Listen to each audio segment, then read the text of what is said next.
está ocurriendo en el país, sobre todo con esta crisis de precios. Saludamos con mucho gusto a Mario Di Constanzo, consultor financiero. Mario, bienvenido a Reporte MN. A ver, muy buenas noches, un saludo a ti y a tu auditorio. De entrada, Mario, hay muchas personas que desafortunadamente todavía no entienden este concepto de la inflación. ¿Qué es lo que está pasando? Es decir, ¿por qué están aumentando los precios? Bueno, los precios están aumentando básicamente por dos temas muy importantes. El primero es la inflación o el crecimiento en el costo de los energéticos en todo el mundo. Si recordamos, bueno, pues el conflicto entre Rusia y Ucrania, por un lado, ha elevado el costo de la mayor parte de los energéticos. Pero no solamente los energéticos, sino también la comida. Por ejemplo, Rusia y Ucrania eran pues de los mayores exportadores de trigo en el mundo, de los mayores exportadores de fertilizantes, que son insumos precisamente pues para los productos agropecuarios. Entonces, al incrementar el costo de estos insumos y del precio de la comida, pues evidentemente se hace un efecto en cascada. Eso es por un lado. Por el otro lado, también hay que reconocer que la política en materia agropecuaria, en materia de campo del gobierno, pues ha fracasado. Ustedes recordarán que al principio de la administración el gobierno castigó fuertemente al campo en cuanto a presupuesto. Sí. De hecho, modificó muchos programas con el objeto, ellos decían, de ser autosuficientes. Y bueno, lo que es un hecho es que la producción nacional, que no era suficiente, ha caído aún más. Entonces, pues estamos importando los productos más caros por esta combinación de factores.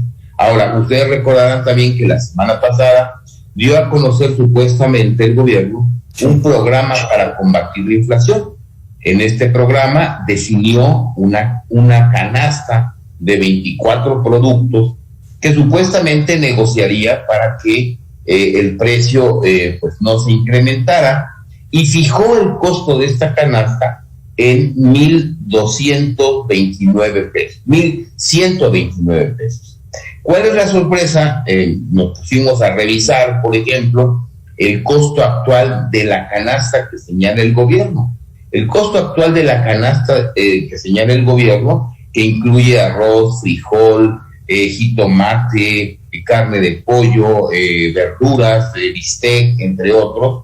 El costo actual de esta canasta es de 1,094 pesos. La primera reflexión es, ¿por qué fija el costo de esta canasta por arriba del costo promedio de lo que vale actualmente? Hoy conocemos el dato de la inflación y efectivamente es uno de los datos más altos de los últimos 21 años. Pero ese no es el problema, incluso hay un problema más grave, que el incremento en el precio de los productos agropecuarios, es decir, la inflación que hubo en los productos agropecuarios, fue casi del doble, fue de 14.68% y no de 7.68%. Es decir, la comida está creciendo mucho más que la inflación en general, y esto pues evidentemente está golpeando el bolsillo de todas las familias cuando van al súper, cuando van al mercado. Pero no solamente eso, golpea más a quien menos tienen, porque en la medida en que las personas tengan menos ingreso, pues gastan una mayor proporción de este ingreso en comprar comida. De hecho, la canasta que fijó el gobierno la semana pasada equivale, porque la canasta que anunció es supuestamente para una familia de 4 personas. Se antoja difícil, por ejemplo, que 2 latas de atún sean suficientes para una familia de 4 personas en una semana. En fin, esta canasta es válida supuestamente para una semana, pues quiere decir que al mes una familia estaría gastando en esta canasta que ha definido el gobierno 4,516 pesos, que equivale, nada más para que tengamos una idea, al 85% de un salario mínimo, lo cual además es absurdo, porque nada más le dejan 15% de un salario mínimo a una familia, pues para que haga frente a todos los demás gastos, que pueden ser transporte, que pueden ser renta de casa, que pueden ser útiles de los hijos, etcétera, etcétera, etcétera, lo cual pues es verdaderamente imposible que una familia resulta increíble de un salario mínimo pueda hacer frente a esto, y esto sin contar que pues prácticamente quincena a quincena el producto o la comida fundamentalmente está incrementando su precio incluso más arriba que la inflación. Claro. Mario, ya con todos estos datos que nos presentas con mucha claridad, estábamos hablando entonces de una propaganda, es decir, hay un discurso de que se va a controlar los precios con este acuerdo, también hay un discurso de que buscamos esta soberanía alimentaria, y en el mensaje hay muchas cosas positivas, pero en la realidad precios altos, falta de apoyos a los productores. ¿Estamos hablando entonces de propaganda? Yo te diría que sí, que son anuncios mediáticos, incluso peor aún, el gobierno con esto refleja que no sabe qué hacer, que no tiene una idea de cómo enfrentar esto.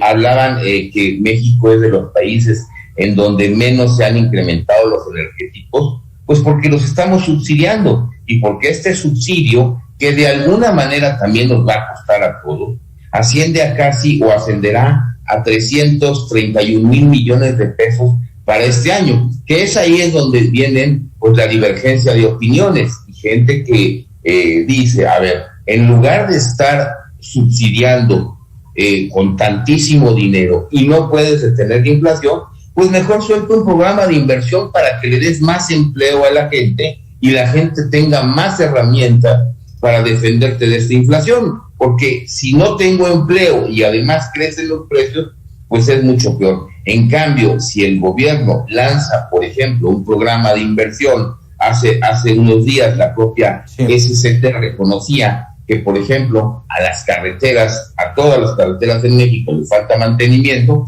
Si hoy lanzamos un programa que le dé mantenimiento a las carreteras y que genere empleo, pues es mejor enfrentar la inflación con un empleo y con un buen sueldo que sin empleo, porque lejos de eso lo que está sucediendo es lo contrario. 6 de cada 10 empleos generados son informales, y ¿esto qué quiere decir? Pues que ni tienen acceso a la seguridad social, que por cierto no se vale que se la den a 25,000 guatemaltecos y no a los empleos informales que se están generando, pero además son sueldos más bajos, entonces ganan menos, la inflación es mayor, y por eso es que las familias pues no pueden comprar ya ni siquiera esta canasta básica que ha definido el gobierno y que supuestamente debería de alcanzar, pues para una familia no le está alcanzando, evidentemente por el incremento que han tenido estos precios, y que de la canasta que dieron, estos productos agropecuarios, que han sido los que más incrementaron, 14.36% la inflación. Platicamos esta noche con Mario Di Constanzo, él es consultor financiero. Nos quedamos con esta parte, Mario, se nos acabó el tiempo desafortunadamente, pero este punto de no hay una estrategia definida y entonces surgen acciones que no están dando resultados. Mario, muchísimas gracias por estos minutos para Reporte MN. Al contrario, a ver, muy buenas noches y saludos a todos. Hacemos una pausa, en 2 minutos regresamos con más información metropolitana.